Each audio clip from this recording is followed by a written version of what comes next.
A lot of painting is really about finding the juxtaposition and the contrast between light and dark and soft edge and hard edge. And when we find areas of the painting where those elements are combined and close to each other, that's where the attention is going to go in the scene, and that's where the magic is in the painting. I'm really excited about today's video. I'm going to be showing you step by step how I paint this water sunset scene. We're going to work on capturing that light effect in the scene, and also something interesting about this is we have the light, but we also have the reflections in the water. I'm starting out with a drawing here, and I really liked this tree that we'll see right here. That tree is a good connector between the middle ground of the painting and the background of the painting.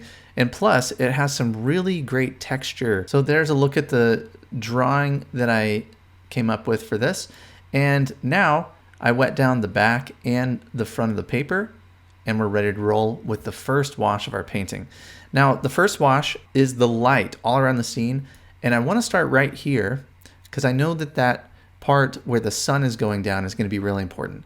So here's the first thing I want to mention. When you are painting a sunset and there's a reflection, what you do up in the sky, you need to also do down in the water. The water needs to be a reflection of what is going on up in the sky. So when I drop warm pigment up here, I want to drop the same warm pigment down here in the water. I'm starting off with some raw sienna and a little bit of cadmium yellow. That gives the yellows that I'm using in the sunset just a little more vibrancy, a little more saturation, and a little more punch of color. I'm working this wash up around the rest of my sky, knowing that I'll get much stronger in value as I paint around this main area of light. The only way to get vibrant sun in your paintings is to really push those values. And when I say push those values, paint dark in your painting. We need really thick, rich mixtures of paint to get up to that right value, to let that sky really seem bright. And the tendency I see a lot in students' work is to not use enough paint. So you want to use 2 paints if you can and really spray those paints really well, get them nice and wet and activated before you take on a scene. So here I'm working in a little bit of Cobalt Blue and Rose Madder Permanent into the sky. And this is a process of just adding and building up the strength around this area of light. So to continue to build up that strength, I'm using a little bit of burnt sienna mixed in with Cobalt Blue to add more strength around the sun. I ended up using a little bit more cadmium yellow raw sienna to really get more of that vibrancy up here. Now I want to add some of the clouds that are on top of this that are going to bring more contrast into the sky. And for that, I'm using a little bit of Rose Madder Permanent, some neutral tint, and some Cobalt Blue to get that stronger value. So you'll notice that the paper, I wet down the paper when I started, and every time I add water onto the paper, it keeps it damp, it keeps it workable. And so that's how I'm able to keep going back in, working into the sky, and still getting soft edges. You can see these marks are nice and soft because the paper is still very much wet. Painting skies is tricky because you want to try to get in the right value and all the information that is needed, but you also don't want to overwork it. Color is still mixing on the paper is still wet, and there comes a point where if I keep going in and trying to add more, it's just going to become kind of a muddy mess. And so as much as I can, I like to lay it down and work into it, but then listen to that little voice in my head that's saying, okay, that's enough. I've done everything I can do and I need to just leave it alone. So that is the sky essentially. Now I'm going to be laying in some light values for the hill and move down to where this building is here and down into the water. For the hill, I'm using some Cobalt Blue with some Cobalt Turquoise and some neutral tint. And I don't want that to be too vibrant. That needs to be in shadow and cooler. And I'm also laying in a light value here for this building. And as I get down into this area, you'll notice I'm increasing my saturation. I'm warming up the pigment that I'm using more raw umber, some raw sienna, and those warmer colors. This is dried down here, what I painted down in the water earlier, but that's okay because I can skip over some of that, leave some of that. I can paint an area and then kind of soften over the top of that. And I need a little more vibrancy down here in this area, and dropping in some raw sienna, some cobalt turquoise. That is what the first wash looks like. So we spent some time getting the sky how we wanted to. We set up the light values for the water and laid in all the light values over here. At this point, I let everything dry and then I come back to it. All right, my paper has dried. I'm gonna zoom ahead and show you where we're going with this. Getting into the hill, connecting down into the reflection and back up into the grass. So let's go ahead and back this up. I'm starting with the distant hill, and that is a mixture of cobalt turquoise, cobalt blue, and some neutral tint. I wanted to keep it cooler in the background and have a little bit more warmth here in the building. I also connected the value of that hill into the value of this building. I know that I'll have some darks to help this building kind of pop out and feel closer to us. But right now, when I squint at that scene, I can see how similar the value of the hill and the value of the buildings are. So I'm always looking for connections. And here, I'm trying to imply some of the detail that is in the distance.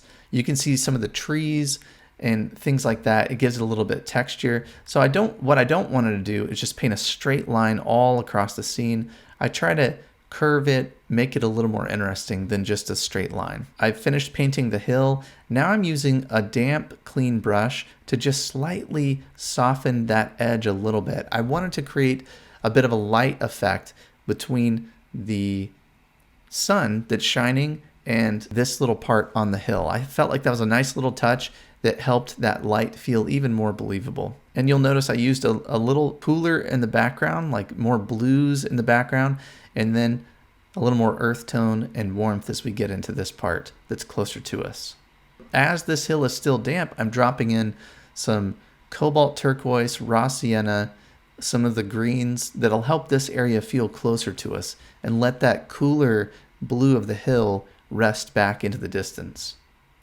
And in every wash, I like to find connections in my objects. So as I'm painting the middle values, I want to connect them. Maybe there's some shadows and darker parts of the building. I want the objects in my scene to be interconnected and interlocked, and that's what I'm doing now. Now, when I get down to the water line, I want to connect this wash right down into the reflections. A lot of times I'll see students make that line really hard and separate between the ground and the reflections. But when we squint at the scene, we can tell that they are so similar in value that I want to paint them in a very connected way and merge those shapes together. So here, I'm letting it connect. I can leave a little bit of separation, but in several places, I'm going right in and letting those two washes just flow into each other. Now, when we get down into the reflections, I want to mix up the colors a little bit, kind of like I did with the hill. Cooler in the back, and as it gets down closer to us, I'm mixing in a little more vibrancy, some raw sienna and some cobalt turquoise. And I'm trying to really squint and see those reflections as a big shape and not get too hyper focused on all the little ripples, like every little mark and every little separation within the reflections. As much as I can, I want to paint them in one connected shape and in one go. There's a little ripple in the water. That's why I'm curving these lines around. I want to show that the water is moving, and that's how we get that feeling, is by showing the ripples and using the direction here of the reflection. And now I'm bringing this over, knowing that some of the reflection is going to connect up into the grass. Try to keep my brushwork as fresh as I can. There's a lot of little marks. What I don't want to do is have a really small brush and just go over it and over it and over it. I try to use a bigger brush and be very direct, just a few marks. I don't want to just have a ton of texture here in the foreground. And now I'm taking a medium round brush. This is a silver black velvet, using the side of it and dragging the brush to create some texture. We know that texture brings an area forward. I'm using the texture of the grass to help that feel closer to us. If I had that same texture all over all of these trees and everything, we would really lose our sense of depth. So I want to reserve that texture for the middle ground of my scene. And it's a good way to connect right into the reflections. That right there is the middle value shape of the scene.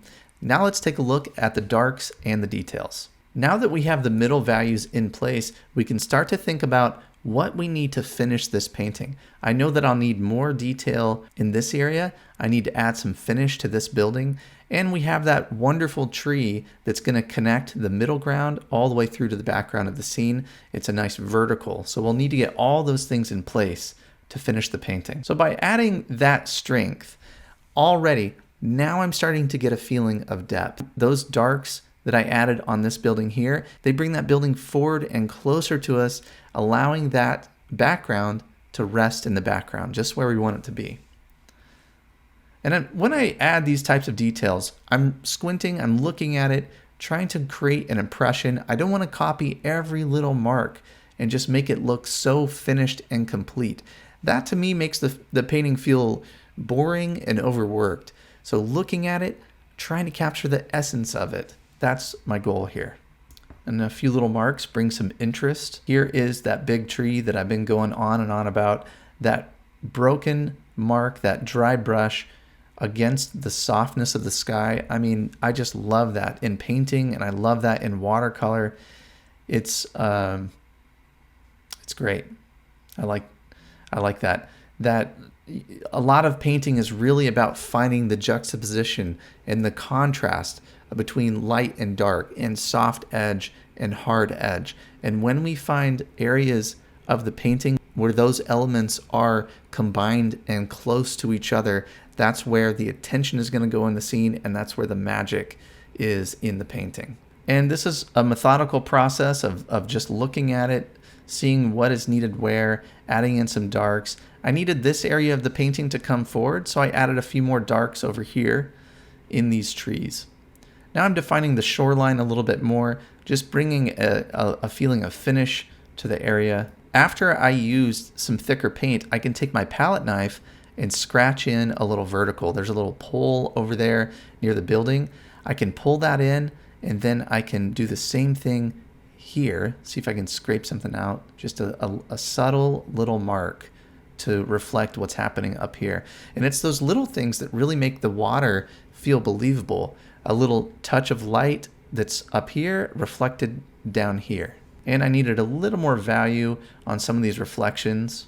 For that, I'm using some Cobalt Blue and some neutral tint, getting some horizontal lines into the reflections and bringing that in, again, looking for connections, tying in those bits of darks in with the darks around here where the grass is, and just a few more finishing lines. I needed a couple more marks and things to help that water feel like it was really moving around here in the foreground. This value was a little too light. There was too much contrast down here in the foreground. So what I ended up doing was doing a wash over that to dull the contrast down a little bit here in the foreground. A few more darks. Now I have my rigger brush, and I'm adding a few bits of grass and things, more texture right here, taking my time to kind of finesse this area. And now I'm taking my clean, damp brush, and I want to lift out just a little bit of the middle value here and see if I can get a slight little reflection of this light colored building. So I'm pushing down a little more firm, and I have a clean brush that I'm using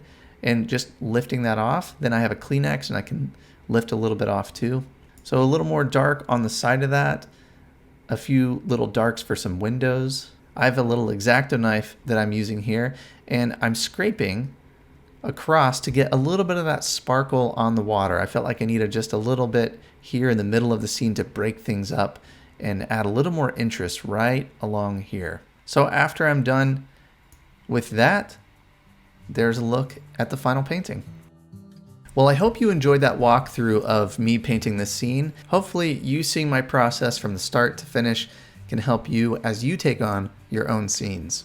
Next week, I'm going to be talking about how to learn watercolor faster. I'm going to explain what I would do if I was starting over as an absolute beginner. So go ahead and hit that subscribe button if you haven't done that. Hit the bell notification. I post a new video every single Monday. If you're having a hard time getting started on a painting, or maybe you're just feeling stuck, take a look at this. Have you ever been really excited about a painting and you get all set up, you find that right reference that you're excited about, and then it's time to go and you feel lost? I have a free resource that I want to give to you today that can help with these problems. My 5 steps to plan a successful watercolor painting. I walk you through the crucial planning phase of your painting that will help you understand what you're going to paint first, second, and third. The planning is really so important, especially in watercolor. This medium is harder to correct. It's so immediate. So having that plan is very important. I send you a PDF that you can download. And the great thing about this is you can have it on your phone. You could print it out. You can download this right now before you start your next painting. All you have to do is follow this link here and download my 5-step guide to planning a successful watercolor painting.